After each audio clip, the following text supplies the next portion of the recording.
بسم اللہ الرحمن الرحیم۔ رسول خدا حضرت محمد مصطفیٰ صلی اللہ علیہ وسلم بیوی کو خدمت میں ایک کنیز کو دیا اور کہا کہ میں نے حضرت جبرائیل سے سنا ہے کہ کنیز کو اذیت نہیں کرنی، نہ اس کے ساتھ کوئی ایسا برتاؤ کرنا ہے جو اس کی تکلیف کا باعث ہو۔ بیوی آگے سے فرماتی ہیں کہ بابا میں ایک دن خود کام کروں گی اور ایک دن جو ہے وہ اس سے کام کراؤں گی۔ رسول خدا کی آنکھوں میں آنسو آ جاتے ہیں اور فرماتے ہیں کہ خدا بہتر جانتا ہے کہ اپنی رسالت کو کہاں پر اتارے۔ اب یہ جو کرامت ہے ولایت کی اور ولایت کو قبول کرنا، یہ ہر کسی کے بس کا کام نہیں ہے۔ پروردگار نے اپنی ولایت کو خاص لوگوں پر اتارا ہے۔ بہرحال ظاہری دنیا میں لوگ کمپیریزن کرتے ہیں چیزوں کا، ان ہستیوں کے ساتھ کسی کا کمپیریزن نہیں ہے۔ ان کا تعلق مادے سے یا مادے کی کوئی جگہ سے نہیں تھا۔ جو بہرحال ظاہری دنیا یہ سوچتی ہے کہ ایک باغ کا مسئلہ تھا، مسئلہ باغ کا نہیں تھا۔ جن کے لیے جو ہے وہ پروردگار نے بہت ساری دنیاوی چیزوں کو چھوڑ کر اس عالم سے اتاری، انہیں ایک باغ سے کیا ہوگا۔ صلوات پڑھتے ہوئے تھوڑا سا آگے آ جائیں۔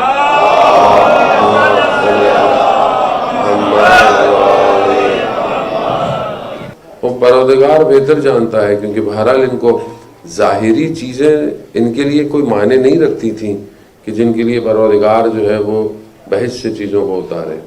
اصل مسئلہ ولایت کا تھا، اور ولایت جو ہے وہ ایک قیمت مانگتی ہے۔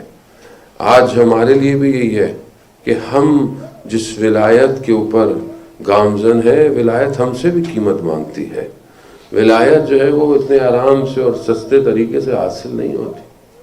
خاتون کے جو پورا انسیہ ہے، زیارت آپ نے پڑھی ہوگی، جو زیارت کے اندر بی بی کے فضائل ہیں، کہ جو بی بی کے القاب ہیں کتنے سارے ہیں، اس مقام پر کہ جہاں فاطمہ یعنی آتش کو جو ہے وہ ختم کر دینا، جدا کر دینا، راضیہ ہے، مرضیہ ہے، زکیہ ہے، حوریہ، انسیہ ہے، محدثہ ہے، معلمہ ہے، اتنے سارے القاب کے بعد کیا ظاہری مادے کے لیے وہ اپنے گھر سے نکلیں گی؟ نہیں عزیزان محترم، کہ جو چکیاں پیس کر اپنے ہاتھوں کو زخم کرے اور آخرت پر اپنا انتخاب کرے، اسے دنیا کے کسی ٹکڑے سے محبت نہیں ہے۔ اصل وہ جو مقامت تھی وہ ولایت کے لیے تھی۔ ولایت کے لیے بی بی نے جو ہے وہ اپنے وجود کو قربان کیا۔ پروردگار قرآن میں ارشاد فرماتا ہے کہ جہاں پر تمہارا جو ہے وہ اطیعوا اللہ و اطیعوا الرسول و اولو الامر منکم، اللہ کی اطاعت کرو، رسول کی اطاعت کرو اور اولو الامر کی اطاعت کرو۔ ان آیتوں کی سب سے پہلی مصداق خود حضرت سیدہ ہے، کیونکہ انہوں نے ہی سب سے پہلے جو ہے وہ صلوات بھیجے محمد والا۔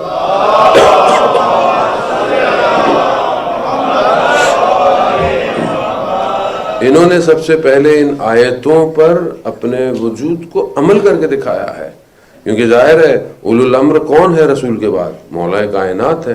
کون سب سے پہلے اطاعت کرے گا؟ بی بی سیدہ کریں گی۔ انہوں نے ولایت کی قیمت ادا کی ہے۔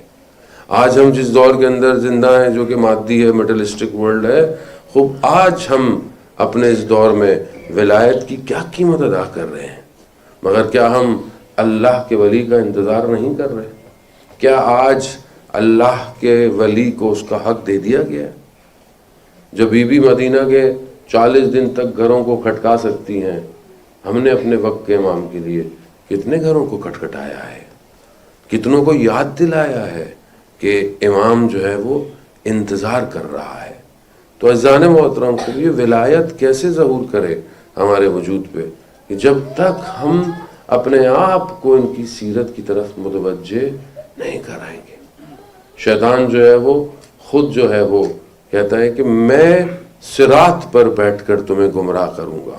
شیطان کی جو دستگاہ ہے، شیطان کا جو پورا سسٹم ہے، عزیزان محترم، کیونکہ بہرحال ہم جب ایک سائڈ کی گفتگو کرتے ہیں، دوسری گفتگو دشمن شناسی ہے، دشمن کو پہچاننا ہے. اور شیطان سب سے بڑا انسان کا دشمن ہے، کیونکہ اس نے خدا کی بارگاہ میں جو ہے وہ وقت معلوم تک اجازت لی ہے. اس نے خود کہا ہے کہ اس کا اصل کام امام تک نہ پہنچنے دینا ہے، کہ آپ اپنی زندگی میں پوری محنت کریں، وہ آپ کو امام تک پہنچنے نہیں دے گا. ذرا سی غلطی، یعنی ذرا سی نسیم کا جھونکا جو شیطان کی طرف سے آتا ہے، وہ وسوسہ ہوتا ہے. اگر انسان اس وسوسے کی طرف بڑھ جائے تو وہ طوفان میں تبدیل ہو جاتا ہے. مدینہ منافقت کا طوفان تھا، کالے سیاہ بادل چھائے ہوئے تھے، اتنا اندھیرا تھا کہ 1,24,000 انبیاؤں کی محنت زائل ہوتی ہوئی نظر آتی تھی. اگر آج ہم تاریخ کو دیکھتے ہیں اور آج ہمیں حق اور باطل واضح نظر آتا ہے، اس میں ہمارا کوئی کمال نہیں ہے، اس میں اس خاتون کا کمال ہے کہ جس نے 18 سال سن ہونے کے باوجود انسانیت کو وہ بقا دی ہے کہ قیامت تک کوئی گمراہ نہیں ہو سکتا. کیوں؟ کیونکہ ولایت کی قیمت کو ادا کیا ہے. جتنا زیادہ ظرف ہے، جتنی زیادہ مشکلات ہیں، جتنا زیادہ امتحان ہے، اتنی بڑی قیمت ادا کرنی ہے. عزیزان محترم، خوب انسان جتنا قرب الہی کی طرف بڑھتا ہے، انسان کی آزمائش، انسان کا امتحان بڑھنا شروع ہو جاتا ہے. آیت اللہ قاضی طباطبائی رضوان اللہ تعالیٰ علیہ کے توحید کا پہاڑ ہیں، اور سارے جتنے بھی بڑے بڑے علماء ان سب کے استاد ہیں. اپنی بڑھاپے کے اندر اپنی گلی میں گزر رہے ہیں، دیکھتے ہیں کہ ایک سفید محاسن کے ساتھ بوڑھا کوئی کھڑا ہوا ہے. پہچان گئے کہ ابلیس ہے. کہا کہ میرا پیچھا چھوڑ دو، میں بوڑھا ہو گیا ہوں. تو اس نے آیت اللہ قاضی کو اشارہ کیا ان کے قدموں کی طرف. تو انہوں نے کیا دیکھا کہ پہاڑ کی چوٹی پہ کھڑے ہیں. کہا اگر ابھی بھی ذرا سی غلطی کی تو میں کھائی میں پھینک دوں گا. یعنی شیطان ہر وقت انسان کے گرد گھوم رہا ہے. قرآن میں ہے سورہ اعراف میں غالباً کہ آگے سے، پیچھے سے، دائیں، یعنی ہر طرف سے انسان کے اوپر حملہ کرتا ہے. کون بچا سکتا ہے اس شیطان کے سسٹم سے؟ کوئی بھی نہیں سوائے امام کے. لیکن انسان اپنے امام کے کتنے قریب ہے عزیزان محترم.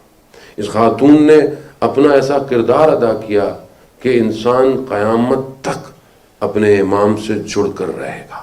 یہ ایک ایسا خزانہ ہے کہ جسے دفنانے کی کوشش کی گئی، جسے چھپانے کی کوشش کی گئی. لوگ سوال کرتے ہیں کہ آخر کیا وجہ تھی؟ کوئی اور بھی تو طریقہ تھا منع کرنے کا، مگر دروازہ کیوں جلایا گیا؟ کیونکہ حسد اور بغض اس حد تک بڑھ چکا تھا، اور نفس کی کیفیت شیطان نے اسے پروان چڑھا دیا تھا کہ وہ سمجھتے تھے کہ شاید ان کو ختم کر کر ہی ہم جو ہے وہ سکون لیں گے. مگر وہ جانتے نہیں تھے کہ دروازہ جل تو گیا، مگر یہ آج تک جہالت، گمراہی کو روشنی دکھا رہا ہے. یہ کمال ہے عزیزان محترم. اس زاویے سے آپ اس خاتون کے کردار کو دیکھیں، پھر آپ کو اس وجود کے اندر یہ نظر آئے گا. میں نے آپ کی خدمت میں پہلے بھی عرض کیا کہ صرف نسبت نہیں ہے خاتون کی کہ رسول کی بیٹی ہے، نہیں، خود اپنا قرب جو خدا کے نزدیک ہے، خود بندگی اور عبادت جو خدا کے نزدیک ہے، اس نے اس مقام پر ان کو پہنچایا ہے. میں بہرحال بہت زیادہ وقت آپ کا نہیں لوں گا، اور بس اس بندگی کے ہنر کو، کہ کل بھی میں نے کچھ آپ کی خدمت میں عرض کیا، آج بھی میں چند گزارشات کہ ہم اپنی زندگی کو دیکھیں. ہم کیا خدا کے بندے ہیں یا نہیں ہیں؟ کیا ہماری زندگی ایک بندگی کی طرف بڑھ رہی ہے کہ نہیں بڑھ رہی؟